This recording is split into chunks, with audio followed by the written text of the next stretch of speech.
Thanks for staying with us. It's Daybreak on Rise News. It's time for the press preview. First look at what's on the front pages as they arrive. We begin with this day, and the cash-strapped federal government approves 3 trillion naira, 17.5% of 2022 budget to sustain subsidy.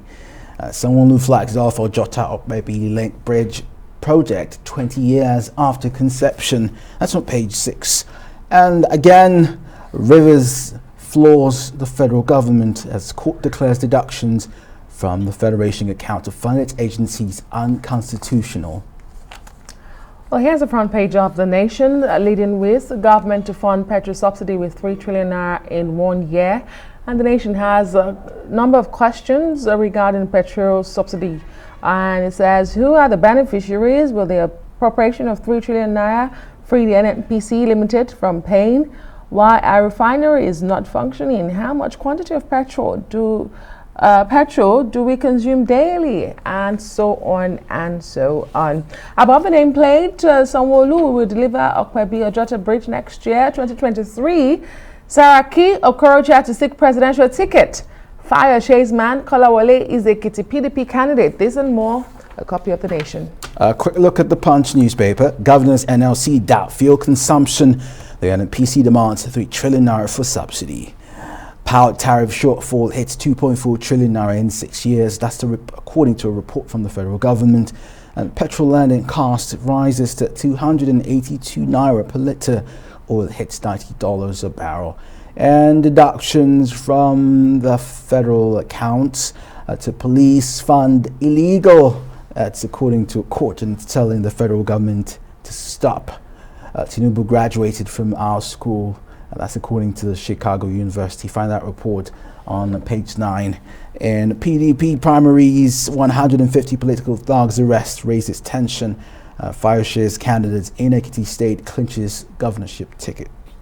Rivers floors federal government. That's the bold headline on the front page of the Nigerian Tribune this morning.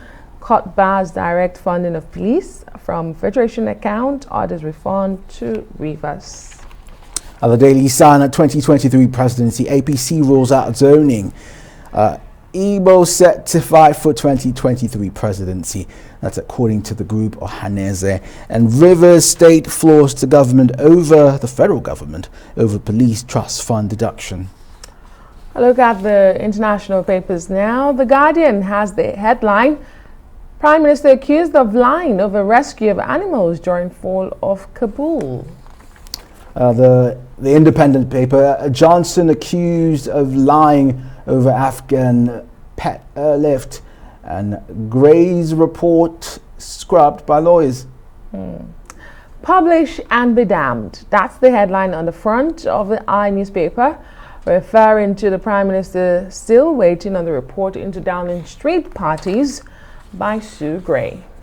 The Financial Times says the European Central Bank warns Europe's banks over risks in Russia-Ukraine sanctions, and the Federal Reserve in the US signals first rate rise in March as it fights rampant inflation. Daily Mail, Tory MPs tell Boris spike tax hike and will back you. It's also leading with Andrew's 41 denials of sex claims and bombshell for royals. He's demanding a jury trial. And finally, the Daily Express. Prince fights back and denies all sex abuse claims. Andrew shock. I want a jury trial. Well, let's bring in Emmanuel Bello for the review this morning. Good morning, Emmanuel. Great to see you. Cash-strapped federal government approves 3 trillion naira, 17.5% of 2022 budget to sustain subsidy. This staggering figures we're seeing, Emmanuel Bello, and that's the front page of this day, our sister publication. We've discussed this throughout the week. The debate over subsidy removal isn't going anywhere. The dust isn't settling, and now we need money. The country needs money, Emmanuel. Yeah, and good morning at this one. They're actually discussing how they will find those monies. It means more borrowing. And I'm sure throughout the day, economists are going to weigh on this as they discuss them in most media houses, looking at the various issues around the topic of subsidy. But yesterday, all sort of frantic, conversations around the subject. Government defending why it's shelving its proposed removal, and with people saying that it's just postponing the evil day. Yeah, on this network yesterday, one of the top officials of NLC saying that, look, this is just a postponement of the evil day. NLC doesn't want to hear anything about whether an 18-month postponement or not, but government saying that, look, the government of President Buhari is saying, not on my watch, I'm not going to do this. Even the finance minister, who is the biggest fan of the removal of the subsidy yesterday, defending the new direction, saying that, look, government has a human face. Government is looking at all the directions, looking at all prevailing situations around the world, and so not taking this kind of decision. But those who don't like these subsidies, we say, look, this is what we're talking about. Look at the staggering figures. We're talking about 3 trillion. And Governor Fahimi saying that in any case, only 8 states out of the 36 states are benefiting from these deductions and this kind of monies that really no one is benefiting. He's still making a strong case. And now with the Governor Fahimi very professorial in nature and trying to be very, analytical, is questioning even what the claims of the NNPC. Now there's Labour and even government work together to look at those claims, those kind of, this were, like you put it, staggering amounts, 3 trillion. You can't even say that in any of the Nigerian languages, I'm sure, 3 trillion. But then that's the kind of monies we're talking about. And in 1 year, those are the kind of monies government is going to spend so that we'll be having fuel and make our life easier, so that we don't buy them at those staggering prices of 400 or so that were being proposed. But even with that, you still have those long queues.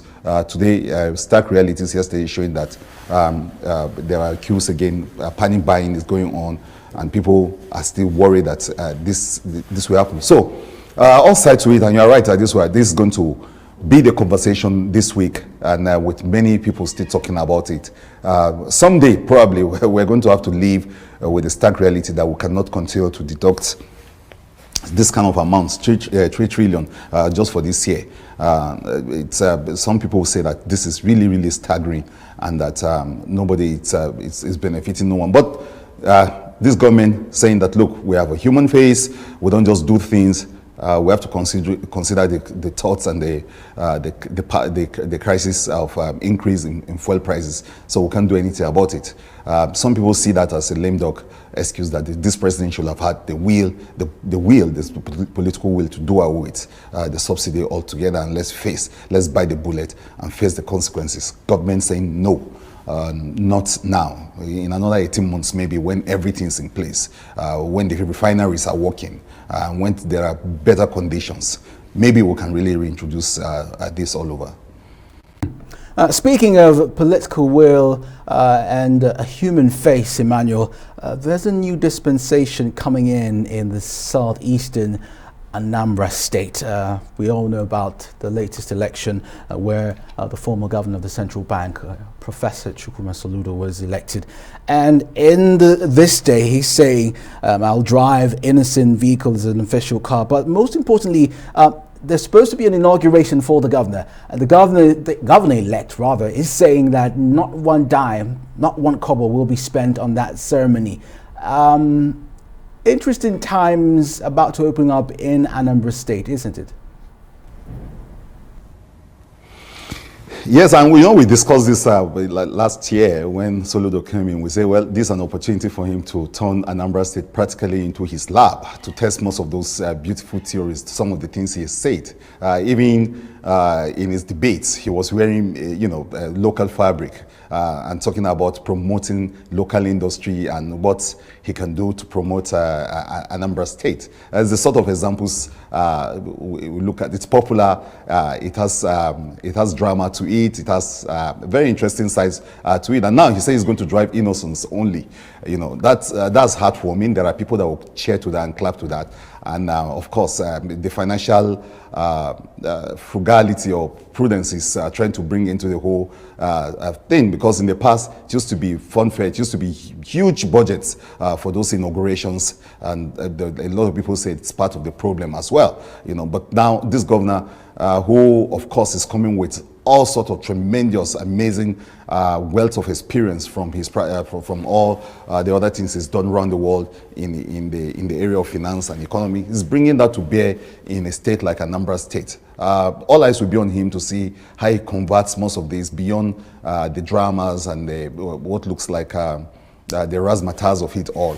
How he's able to convert this to concrete progress. And already he's showing good sign of it. Is very the photo ops are nice. The symbolism is perfect. What remains now is the test of the pudding, which is in the eating. As that cliche said, that he's going to now, as the governor of Anambra State, turn that state into something else. I think he's starting on the right footing by saying, look, let's not waste monies on any jamboree of an inauguration, and let's be a bit frugal. Let's know how to use these monies to do better things. I'm going to encourage local industry. A lot of people say great examples, but he's got a 4-year run to it to see how much of that is going to translate into a better governance in Anambra State. A breath of fresh air, perhaps. But Emmanuel, let's look at some other stories. The Tribune is reporting that the Buni has dismissed the zoning list in circulation ahead of the APC convention, which is just about a month from now. But that's not the story I want us to focus on. There's a recurring story on both the Nigerian Tribune and the Nation. It is the 2023 presidential election in Nigeria. Saraki and Okorocha, that's the former president of the Senate and the former governor of the southeastern state, Imo, joining the 2023 race, with the two major political parties yet to announce their zoning arrangements. Everybody seems to be getting into the race, irrespective of their regions. Yeah, that should be expected. I mean, people who think they've got what it takes, they've got the qualities, or even the network, or even the financial war chest to run for office are coming out announcing their ambition. I think Asiwaju Tinubu opened the gates to that, and then when he did that, a lot of people rushed in. Before him, of course, there were the Yahaya Bellos of this world. Now you are hearing names like Okorocha, former governor of Imo State. Then you have, of course, Saraki is not his first run. He's always also wanted this position. So it's ambition, and it's okay. People coming out to say we want to run. So it's up to us here in this part, on this other side of the divide, to begin to do the proper analysis of who the real contenders are and who the pretenders are. And with parties not really talking about where they want to zone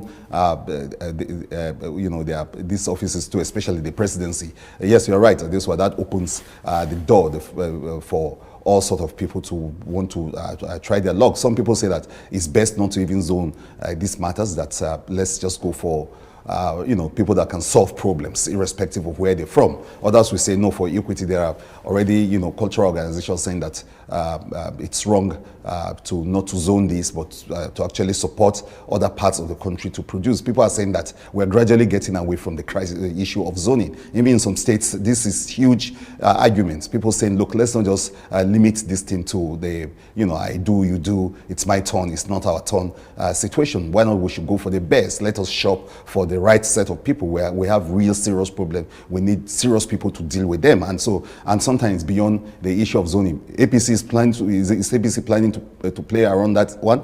Nobody is too sure, but I know voices in APC who are also suggesting that, look, power should shift to the south. The former governor of Kebbi State, Alero, making a strong case of it the other day. And Kazim Afebua, coming out, former commissioner of information, saying that, look, the north, through Atiku, should forget trying to run for the presidency, that this should go to the South. So there are strong voices in support of zoning, while there are others who are saying that part of the revolutionary future that we're thinking about should do away with zoning, and let's shop for the right set of people, the best hands around the country. And now we're beginning to see a lot of people coming out. It's for us to fact check their records and to query whatever they are bringing on board, and actually also question their chances. What are they banking on?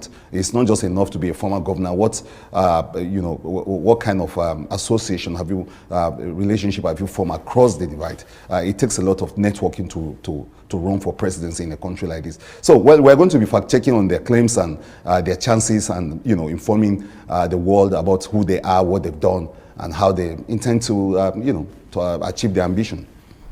Very brilliant, Emmanuel Bello. Thank you so much.